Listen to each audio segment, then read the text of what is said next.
Setiap orang itu kan punya kerinduan, Pak. Ya. Tidak hanya di sini, Pak. Ya. Kalau kita membaca sejarah yang lain, Ya. orang Israel, orang Yahudi di bumi tanah Israel, Ya. itu kan juga pernah kehilangan. Ya. Makanya orang-orang Yahudi di tanah Israel itu merindukan tanah leluhurnya. Ya. Ya. Sampai ada istilah namanya tanah perjanjian Ya. atau apa. Nah, Ya. karena barang itu pernah hilang. Ya. Ya. Nah, hilang itu ya dengan beberapa kategori. Ya. Ada hilang karena lalai, Ya. ada hilang karena ada yang ngutil, Ya. yang nyule, Ya. atau yang nyolong, atau yang ngerampok. Ya. Ya, bisa Ada saja. yang merampok, ada yang mengambil alih. Nah, ya, ada saja. Tapi hilang itu kan biasa. Ya. Maka sebagai milik, kemudian hilang, Ya. itu pasti akan menjadi kerinduan.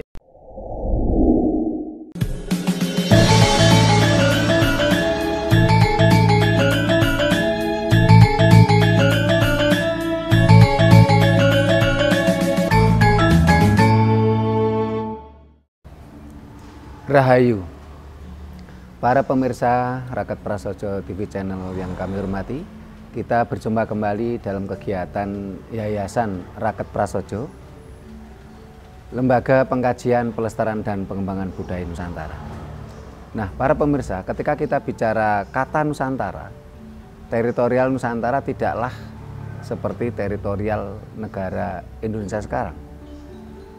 Nusantara bahkan meliputi Kamboja, Thailand, Malaysia, Filipina, bahkan sampai ke New Caledonia maupun Madagaskar. Nah, beberapa waktu yang lalu kita ada berita yang sangat luar biasa, bagaimana para biku berjalan kaki dari Thailand menuju ke Borobudur, sebuah candi besar peninggalan dari para leluhur kita di masa lampau. Nah, dan kebetulan hari ini semua nampaknya disetting oleh Sang Maha Pencipta, oleh alam semesta. Bante Dhamma Subo yang biasanya kediaman beliau itu di Pondok Labu, Jakarta Selatan. Ini kebetulan hari ini ada di Batu, tepatnya di Wihara Padmagraha. Kita akan meminta penjelasan pada beliaunya terkait perjalanan para biku yang dari Thailand menuju ke Candi Borobudur. Selamat pagi Bante. Selamat Rahayu, pagi. Namo Buddhaya. Namo Buddhaya. Nah, ini kami dan juga tentunya para pemirsa kan tanda tanya nih Bante. Tapi mau tanya ke siapa? Nah, ini kebetulan Bante ada di sini. Kami ingin tahu Bante tentang apa yang terjadi dan kegiatan apa yang kemarin sempat rame, adanya perjalanan para biku dari Thailand menuju ke Candi Borobudur tadi Bante. Ya, baiklah Pak, masih ketemu lagi. Ya, berkaitan dengan itu memang bagi di Indonesia dianggap barang langka. Dan kemarin juga cukup mengguncang dunia. Iya, luar biasa Bante. Dan yang paling terguncang itu dunia netizen. Dunia netizen. Ramai kemarin Bante beritanya. Itu pada panen semua itu. Jadi itu adalah salah satu bagian dari tradisi Buddhis. Namanya tudong. Tudong itu berasal dari bahasa Dutangga. Bahasa Dutangga. Dutangga itu artinya lelaku. Maka saya selalu mengatakan bahwa apa yang saya katakan ini menurut ahli agama-agama. Menurut ahli agama-agama, agama apa saja, ya termasuk agama Buddha, juga agama-agama yang ada di dunia ini tumbuh berkembang dengan tradisi dan kebudayaan atau tradisi budaya. Maka kalau dalam konteksnya agama Buddha, dibedakan agama Buddha dan Buddha Dharma. Bedanya kalau agama Buddha ya tumbuh berkembang dengan tradisi dan kebudayaan. Tapi kalau Buddha Dharma itu tumbuh berkembang bersama dengan akal, pikiran, dan pengalaman. Maka di dalam agama Buddha belum tentu ada Buddha Dharma. Tetapi di dalam Buddha Dharma pasti ada agama Buddha. Ini menjadi penting. Nah, oleh karena agama-agama itu tumbuh bersama dengan tradisi dan kebudayaan, maka agama tidak bisa dibanding-bandingkan. Kalau agama dibanding-bandingkan menjadi masalah. Tapi kalau disanding-sandingkan menjadi indah. Karena tradisi dan kebudayaan itu sangat lokal. Nah, itulah kalau kita mengenal agama-agama yang ada di dunia atau di Indonesia khususnya, kita mengenal beberapa agama, yaitu tumbuh berkembang bersama dengan kearifan lokal. Asal dari mana agama itu mulai dibangun. Nah, kira-kira begitu, Pak. Nah, itu yang dimaksud dengan kata tudong itu sendiri itu bagaimana, Bante? Tudong artinya dutangga. Dutangga artinya lelaku. Dalam tradisi Buddhis, para biku ini mempunyai 13 dutangga. 13 itu artinya 13 lelaku yang dilakukan oleh para biku. Salah satunya adalah tudong ini. Tudong itu jadi lelaku. Yang dikenal tudong itu. Jadi diantaranya kalau saja kita mengenal tradisi budaya tirakat, tudong itu salah satu bentuk tirakat bagi para biku. Meskipun para biku itu sudah orang-orang tirakat, tapi masih ada tirakatnya lagi. Gitu.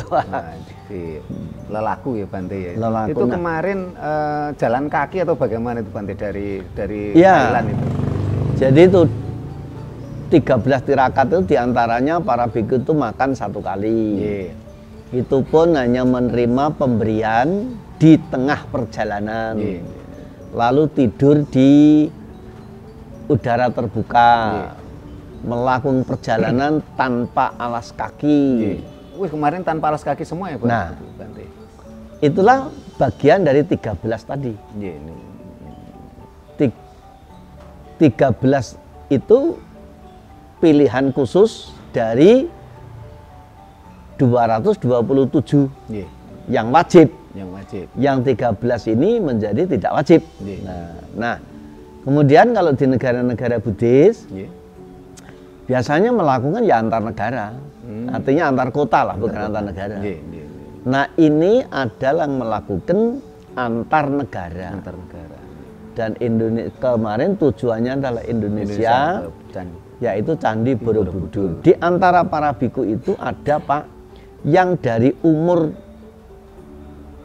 belia. Bahkan ada satu Bante yang sejak umur 8 tahun, dia itu sudah bercita-cita pengen bisa datang ke Candi Borobudur. Tapi karena mereka itu di negara lain dan tinggal di satu desa yang kecil, itu tidak terbayang. Dan selanjutnya hidupnya itu kok bisa menjadi biku. Dan setelah menjadi biku, ada kegiatan ini, beliau bergabung. Maka sampai di lokasi dia sungkem sujud, nangis sesenggukan, saking harunya mencapai cita-cita luhurnya itu terkabul. Bahkan juga saya pernah mengantar tamu, ya tamu teman biku dari luar negeri. Mereka juga dari sekolah, kalau Indonesia setingkat SMP, mendengar cerita tentang Borobudur. Beliau pun juga mempunyai cita-cita, kapan saya bisa ke Borobudur. Akhirnya menjadi biku dan baru bisa dapat ke Indonesia. Kemarin itu startnya dari Thailand ya, Bante? Di daerah mana, Bante, itu? Wah, saya Itu startnya dari daerah Thailand, kemudian melakukan perjalanan kaki, lewat darat, melintasi dari negara Thailand, kemudian Malaysia, kemudian Singapura. Nah, Singapura, kemudian ke Indonesia. Kemarin berapa banyak Bante biku yang ikut? Dari sekian puluh, awalnya 50-an atau kurang lebih gitu. Tapi pada akhirnya yang goal sampai Borobudur terhitung 32 dari grup itu. Dari 50 biku tadi. 32 dari grup itu. Nah, kemudian sudah ada tambahan di perjalanan dari Indonesia. Tapi tim itu awalnya yaitu 50-an. 50-an. Itu para biku tadi dari daerah mana saja atau dari negara mana saja Bante? Itu umumnya dari Thailand. Dari Thailand. Ya, dari Thailand, ada yang dari Malaysia. Kemudian ditambah ada yang dari Indonesia. Nah, Bante kemarin itu dari banyak netizen ya, termasuk netizen yang mencoba mempelajari tentang spiritual, tentang historikal. Ini kan ada yang mengait-ngaitkan tentang perjanjian Sabdo Palon, katanya 500 tahun lagi akan kembali dan meminta Nusantara ini gimana nih Bante kemarin? Ya, wong itu namanya apa? Orang berandai-andai. Jadi berandai misalnya jikalau dan seterusnya itu sah-sah saja. Dan tidak bisa dijudge, tidak bisa diadili itu salah atau benar. Kalau salah benar ya rumusnya apa, menurut siapa. Tapi orang berandai itu tidak terbatas. Karena ini baru orang berandai saja, ini sudah ada yang kebakaran jenggot loh Bante. Memang setiap orang itu kan punya kerinduan, Pak. Tidak hanya di sini, Pak. Kalau kita membaca sejarah yang lain, orang Israel, orang Yahudi di bumi tanah Israel, itu kan juga pernah kehilangan. Makanya orang-orang Yahudi di tanah Israel itu merindukan tanah leluhurnya. Sampai ada istilah namanya tanah perjanjian atau apa. Nah, karena barang itu pernah hilang. Nah, hilang itu ya dengan beberapa kategori. Ada hilang karena lalai, ada hilang karena ada yang ngutil, yang nyule, atau yang nyolong, atau yang ngerampok. Ya, bisa ada saja. Yang ngerampok, ada yang mengambil alih. Nah, ya, ada saja. Tapi hilang itu kan biasa. Maka sebagai milik, kemudian hilang, itu pasti akan menjadi kerinduan. Dan suatu saat pasti akan kembali ya Pak. Ya harapannya kan begitu, perkara bisa atau tidak itu kan ya tergantung alam. Tergantung toh ya. Tapi nyatanya ya ada yang bisa ketemu lagi, ada yang tidak bisa ketemu lagi. Misalnya gigi coplok, ya hilang toh, ya nggak mungkin bisa ketemu lagi toh Pak. Nah, gitu. Nah, maka kalau saja ada orang yang berandai-andai seperti itu, mungkin dia pernah membaca sejarah dunia. Atau mungkin pernah membaca sejarah peradaban di Nusantara atau sekarang Indonesia. Atau mungkin pengalaman skala kecil dalam keluarga kehilangan sesuatu, dalam satu perkumpulan kehilangan sesuatu, atau secara pribadi kehilangan sesuatu. Nah, tetapi kalau konteksnya itu adalah sejarah Nusantara, yang mana diakui atau tidak, diterima atau ditolak, bahwa Nusantara itu sudah membangun peradaban selama 17 abad, dari 200 tahun sebelum Masehi sampai dengan abad ke-15 Masehi. Mereka membangun peradaban yang tidak ganti-ganti budaya, tidak ganti-ganti agama, tidak ganti-ganti ideologi. Yang ideologi budaya agama zaman itu berbasis satu, namanya ahimsa, anti kekerasan. Uluk salamnya adalah sabisata bawantu sukitata. Semoga semua makhluk berbahagia. Setiap ketemu orang sabisata bawantu sukitata, sabisata bawantu sukitata, itu uluk salamnya Pak. Berarti kalau salam itu mirip dengan salam Jawa Rahayu Sagung Dumati ya Pak? Nah, itu kan oleh karena kata itu sudah pernah hilang, dan hilangnya itu agak dipaksa, asal tidak mengucapkan itu ya, tapi kerinduan kan masih ada toh Pak. Maka kata sabe sata bawantu sukitata yang artinya semoga semua makhluk berbahagia itu kemudian dicarikan kata ganti yang mewakili, yaitu memayu hayuning bawono, artinya memperindah indahnya dunia. Lalu disambutnya rahayu, rah itu darah, hayu itu indah. Lah kalau darahnya indah, hayu, orangnya sehat, apik toh Pak. Itu hubungannya dengan apa? Ahimsa, artinya anti kekerasan. Dan itu memang mirip ya dengan semoga semua makhluk berbahagia. Ini kan memang mirip dengan salam Jawa tadi ya Bante ya, rahayu sagung dumadi. Dan memang sebetulnya semoga semua yang tercipta, sagung dumadi kan semua yang ada tercipta, semua yang ada ini lir kumelip toh Pak. Nah, lir kumelip ya jalma manungsa satu kewan kutu-kutu walamatoga jim setan peri perayangan ilulu banaspati gendruwo tetekan pelundu plecek termasuk tumbuh-tumbuhan itu juga sagung dumadi Bante. Iya, artinya semua yang ada. Semua yang tercipta. Kemudian kebiasaan hidup yang damai, ahimsa, saling menghargai, saling menghormati, menjaga itu satu-satu pernah hilang Pak.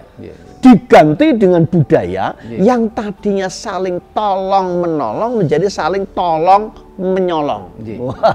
Bunuh membunuh, rampas memparak. Pokoknya kalau tidak sepemahaman dibunuh. Nah, gitu Pak. Makanya kerinduan itu wajar. Kapan nanti kehidupan yang sabe sata bawantu sukitata itu bisa kembali? Alangkah indahnya. Nah, hanya saja kalau ini barang menghilang, kemudian ketahuan hilangnya itu karena ada yang mencopet, terus ditekokke disorowide karo dengan orang-orang yang tahu bahwa ternyata yang nyulik itu, yang nyopet itu, yang nyolong itu deknen kuwi lho. Meskipun tidak dituduh secara langsung, dia sudah gemeter Pak. Akhirnya kebakaran jenggot tadi ya Bante ya. Padahal begitu gemeter, bahasa tubuhnya kan kelihatan Pak. Pantulan psikologisnya kan kelihatan. Nah lalu dalam tingkat-tingkat kedewasaan berpikir, istilah saya dewasa kencana, menyadari itu. Lalu membangun dialektika. Ya Mas, memang ya waktu itu kan memang saya butuh banget. Kemudian ya maaf saja waktu itu ya karena butuh yang begitu mendesak dan mendadak. Tapi ya saya harap kalau bisa Mas bisa memahami kebutuhan saya.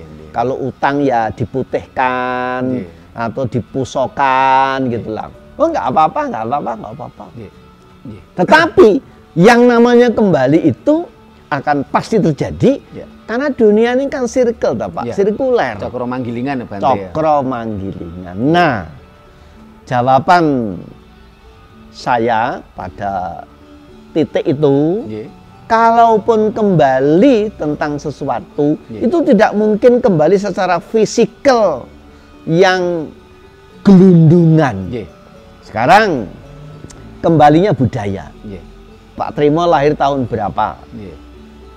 Terus setiap zaman ada orangnya, setiap orang ada zamannya.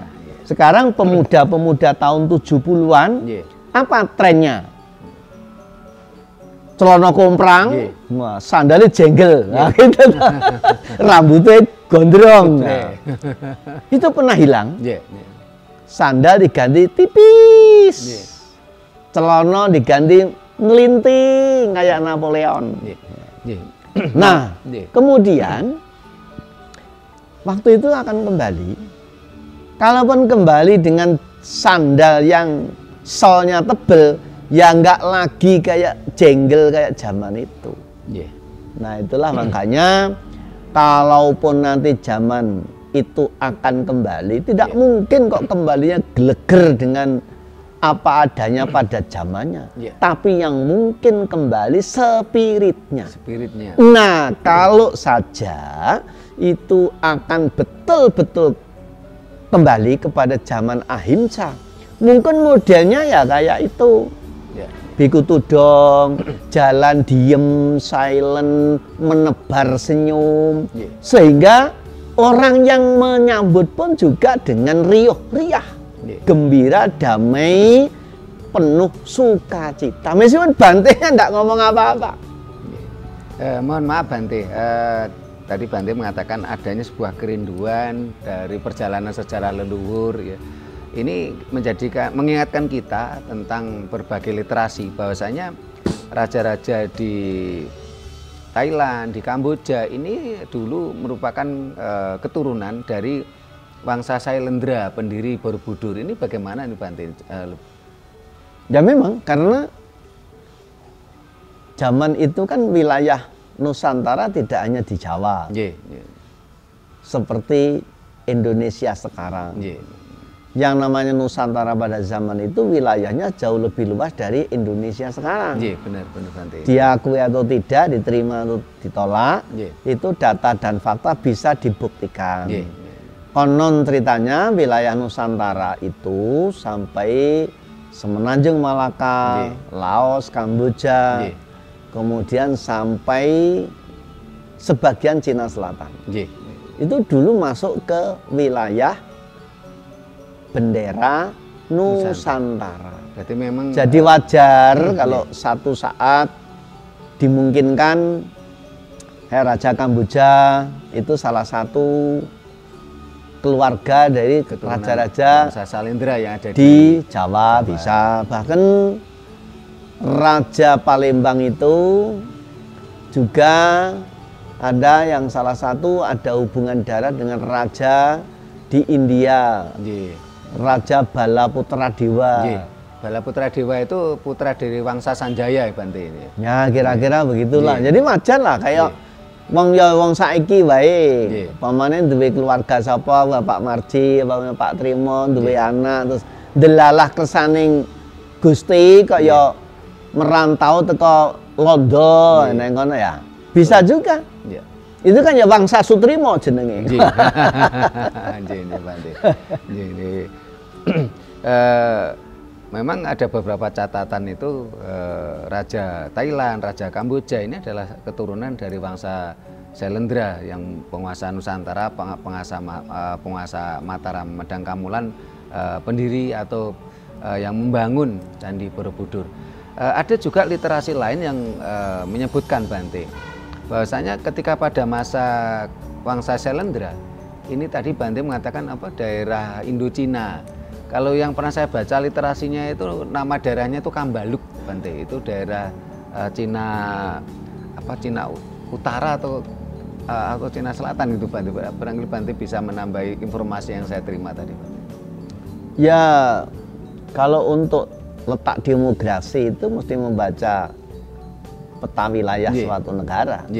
Tapi memang itu juga tercatat selain dalam bentuk literasi juga dialektika bahwa sebagian wilayah daratan Cina itu ada yang bergabung dengan wilayah Nusantara pada zamannya. Bahkan sampai sekarang ini masih punya kolerasi. Terima kasih Bante. Nah, ini para pemirsa juga harus menjadi tahu ya bahasanya ketika bicara Nusantara itu tidak hanya sekedar pada masa kerajaan Majapahit saja. Jadi sebelum Majapahit pun yang kata Nusantara itu dan wilayahnya sangat luas itu bahkan mulai dari Wangsa Sailendra pada masa Mataram, Medang Kamulan.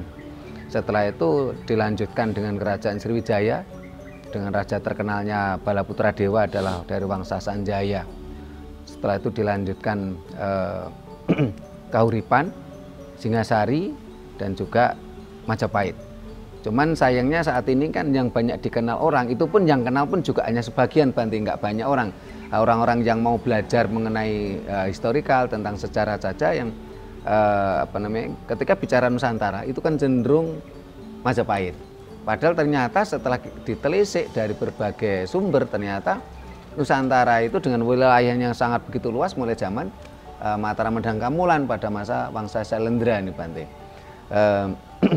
Nah dalam perjalanan kemarin ini kan suatu hal yang luar biasa, ini kita sangat berharap bahwasanya kebangkitan Nusantara itu muncul kembali dengan adanya berbagai kalau saya lihat ini kan umat Buddhis atau khususnya biku dengan tradisi tudongnya.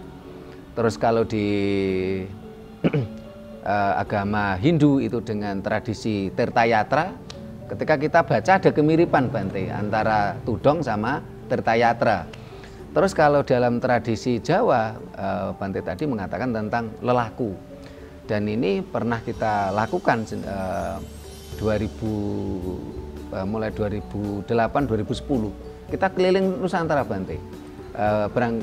Pergi ke petilasan-petilasan leluhur, kita berdoa di situ, membuka energi alam di situ semampu kita. Nah, ketika kita melakukan ritual, ya, misalnya lelaku yang ke berbagai petilasan-petilasan leluhur di seluruh Nusantara itu dengan mantra-mantra tertentu, dengan dengan kidung-kidung tertentu, dengan selain juga berdoa, samadhi dan sebagainya. Nah kalau yang dilakukan biku tudong kemarin itu apa saja Bante selain tadi jalan kaki kan, karena jalan kaki kan cuman bisa dilalui dari Thailand, Malaysia, Singapura karena itu memang satu daratan Bante. Tapi ketika dari Singapura ke Batam kan memang harus lewat laut. Nah dari Batam ke Borobudur itu kemarin naik laut atau pesawat, apa saja yang dikerjakan Bante? Kebetulan saya tidak mengikuti sepenuhnya Pak. Jadi kalau untuk data yang valid, yang mesti tanya kepada pelakunya. Saya hanya sebagai sesama biku, saya ketemu pada waktu itu ketemunya waktu para Bante ini singgah istirahat bermalam di tempatnya Habib Lutfi di Pekalongan. Di Pekalongan. Ya. Karena kebetulan jadwalnya saya juga padat. Di antara semua hari itu yang saya kosong, yang saya bisa hari itu. Kok pas jadwal itu pas di tempatnya Habib. Jadi ya kebetulan-kebetulan. Bukan berarti kebetulan dibetul-betulkan itu enggak. Alam yang berkehendak ya Bante ya. Waktu itu memang Bante Dhammasubhu kan tidak mengikuti perjalanan tudong tadi. Tapi dari pengalaman Bante yang sekian puluh tahun menjadi seorang biku, ini biasanya kalau ritual tudong itu apa saja Bante yang dikerjakan itu Bante? Tudong itu salah satunya adalah mauna. Mauna itu artinya bisu. Jadi resminya adalah lelaku bisu. Topo bisu Bante. Nah, kalau orang Jawa namanya topo bisu. Topo ki nata upa. Berarti memang barangkali perbedaannya di situ ya Bante ya. Kalau umpamanya umat Hindu kan Tirtayatra itu kan ke pura-pura, ke petilasan leluhur, dia di situ nanti meminta berkah Tuhan dengan mengambil air, sehingga dikatakan Tirtayatra. Nah kalau lelaku Jawa, ritual Jawa kan tadi misalnya pergi ke petilasan-petilasan leluhur, di situ berdoa, di situ ngidung, di situ baca mantra dan sebagainya. Kalau tudong ini cenderung bisu ya Bante ya, istilahnya enggak. Lah sekarang kalau kita mau minta apa? Wong bisu ya enggak butuh apa-apa. Mau makan mau satu kali, itu sudah dikasih. Jadi kemarin walaupun para biku itu ketemu masyarakat, termasuk tadi di tempatnya Habib Lutfi itu pun semuanya bisu, tidak saling ngobrol gitu Bante. Ya ngobrol ini kan istirahat ya Bante. Frame-nya memang tudong itu atau dutangga itu ketika berjalan kaki itu bisu. Oh waktu berjalan kaki bisu, tapi ketika kumpul ya ngomong, ya karo kancane mau ora omong apa. Kan nguyuh neng ndi ya kadang-kadang ya gitu juga. Tapi resminya seperti kalau Pak Trimo menyaksikan itu ada Pindapata. Itu pun juga dalam kondisi mauna. artinya tidak berbicara. Makanya pada waktu biku Pindapata kae ya ora kok cengengesan. Piye kae mengke demo ning ndi kowe mengke nonton sepak bola mung piye ya ora gitu kan. Meskipun ketemu umat pun juga tidak membuka percakapan verbal.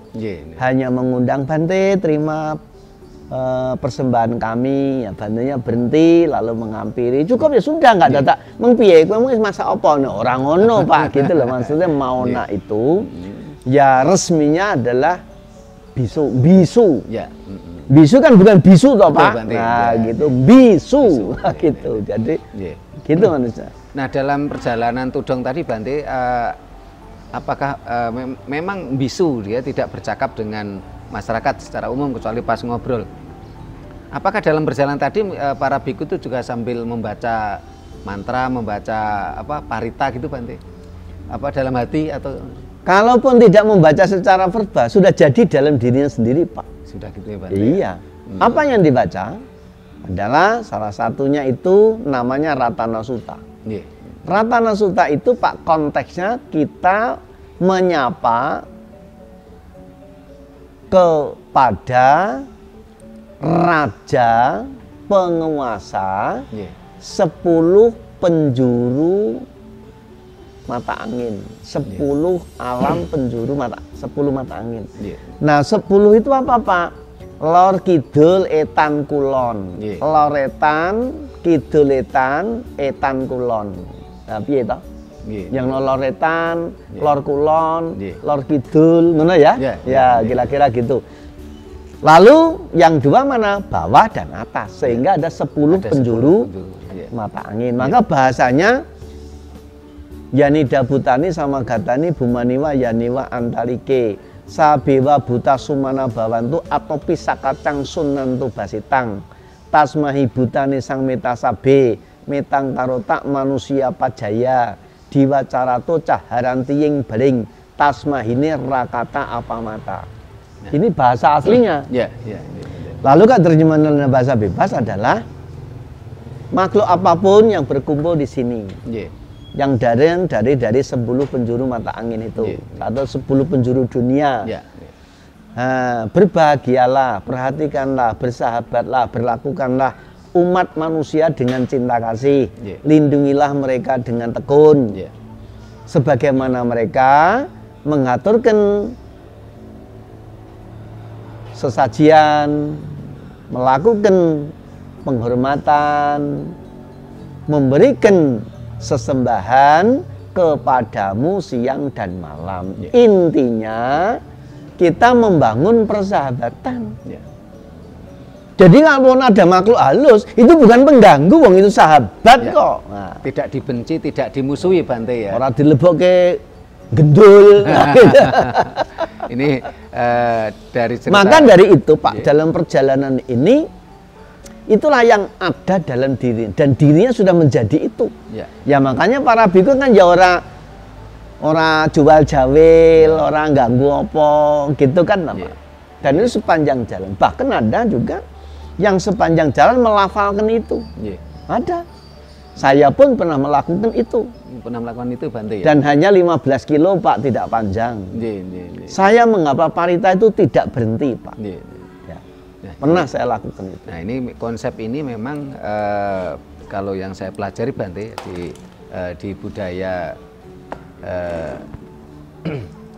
di budaya Jawa itu kita melakukan sebuah kidungan mantra dengan bahasa itu bebas, tetapi bisa memunculkan energi. Kalau dalam bahasa Jawa itu ndedering gegono. Jadi bisa memunculkan energi yang deder, bergetar, vibrasi. Itulah yang mampu akan membentuk energi semesta. Jadi bukan soal bahasanya harus bahasa Arab, harus bahasa Jawa atau bahasa Inggris, tidak. Tapi bagaimana mampu ndedering gegono dari mantra atau doa yang kita ucapkan tadi Bante. Itu ada kemiripan Bante di situ. Ya sebenarnya begitu. Energi itu kan tidak berbentuk, tapi berdaya. Angin tidak berbentuk, tapi berdaya. Gitu? Nggih. Nah, begitulah. Jadi kepada siapa saja apa yang dipancarkan itu akan menjadi pancaran energi. Nggih. Nah, energi bisa dikatakan baik atau tidak baik itu asasnya, itu niatnya, itu nawaitunya, itu mindsetnya. Jadi bukan soal harus bahasa tertentu, Bante ya. Loh iya, loh saiki ono Pak. Saya pernah apa? Mendapat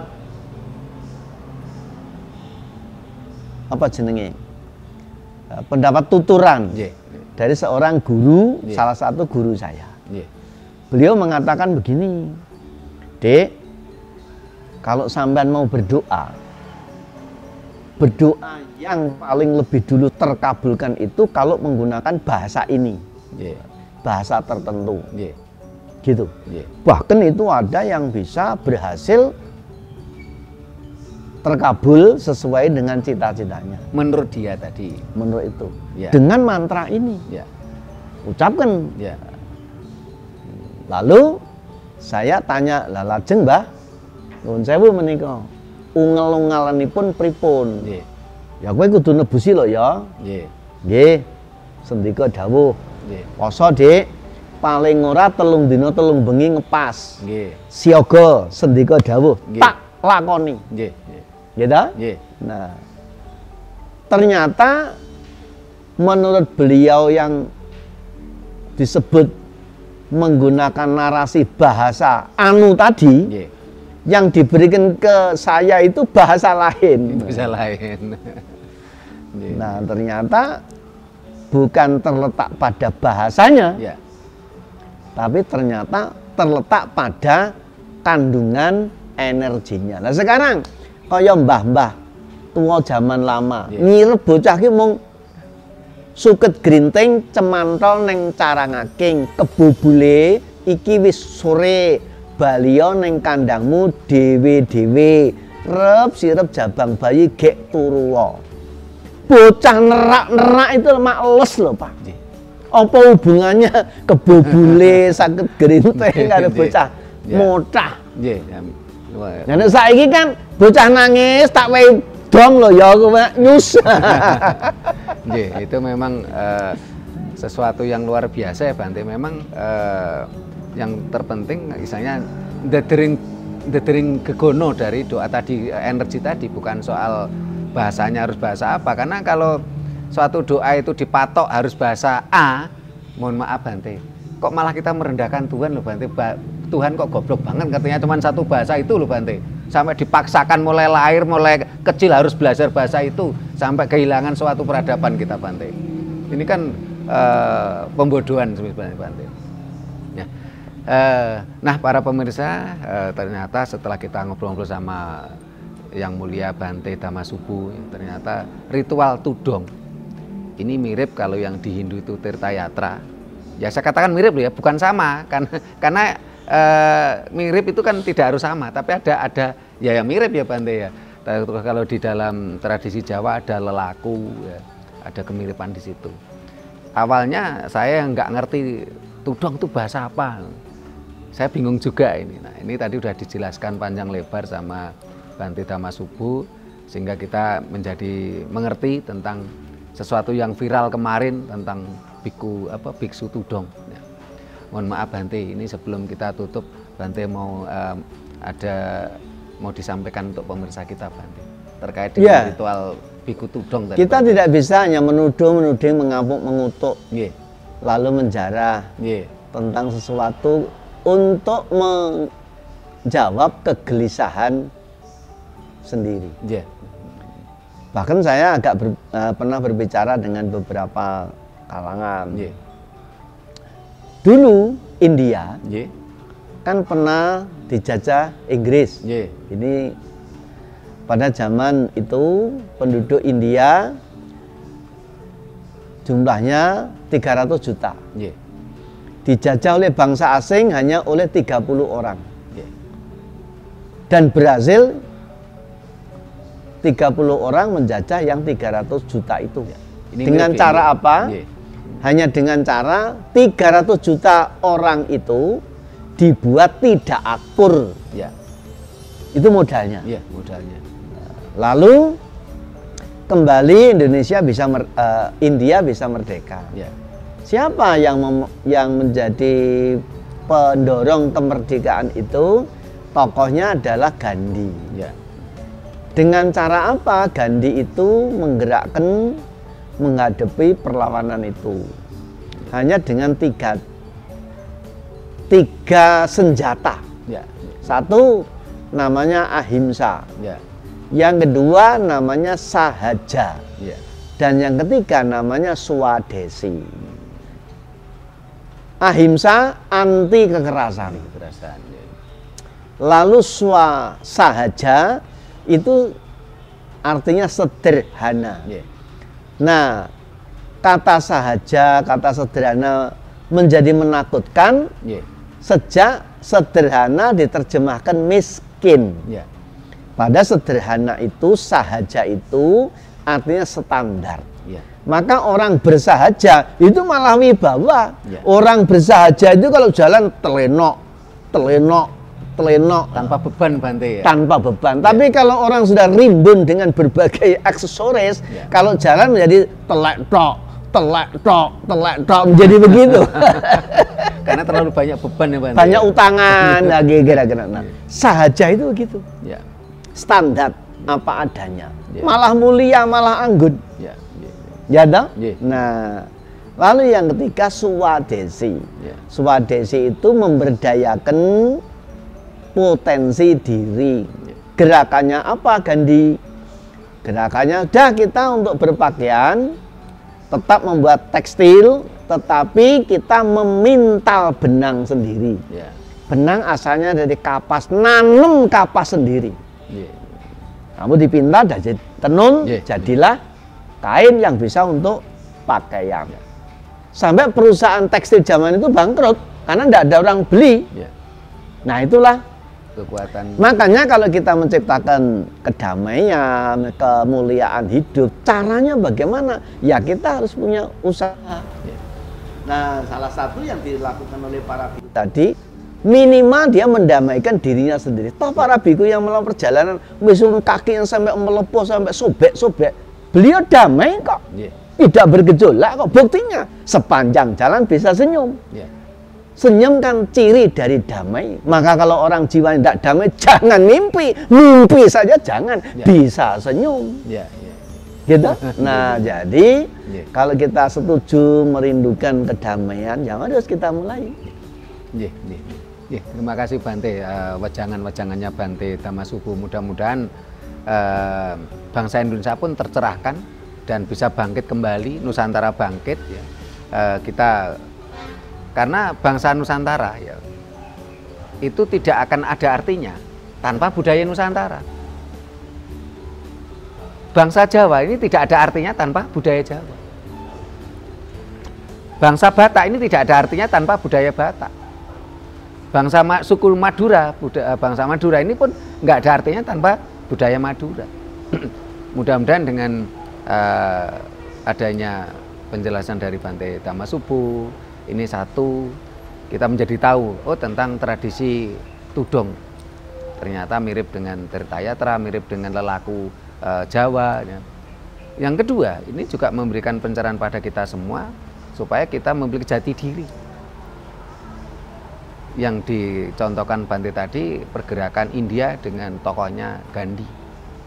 Sehingga di India ini walaupun dijajah oleh Inggris, mereka tidak meniru budayanya Inggris, bahkan mereka memiliki Bollywood sendiri, tidak harus Hollywood gitu Bante. Nah, sementara kita ini dibilang bangsa Nusantara, tapi budaya Nusantara tidak ada. Kita ini mengaku Jawa, tapi tidak berbudaya Jawa. Ini kan kita kehilangan diri kita. Nah, para pemirsa, ini jadi renungan kita bersama. Mudah-mudahan kita menjadi tercerahkan. Bila mana ada kata-kata kami yang kurang berkenan, tata krama kami yang kurang memadai, kami mohon maaf. Terima kasih, sampai jumpa di kegiatan kita lainnya. Rahayu. Rahayu, sagung dumadi.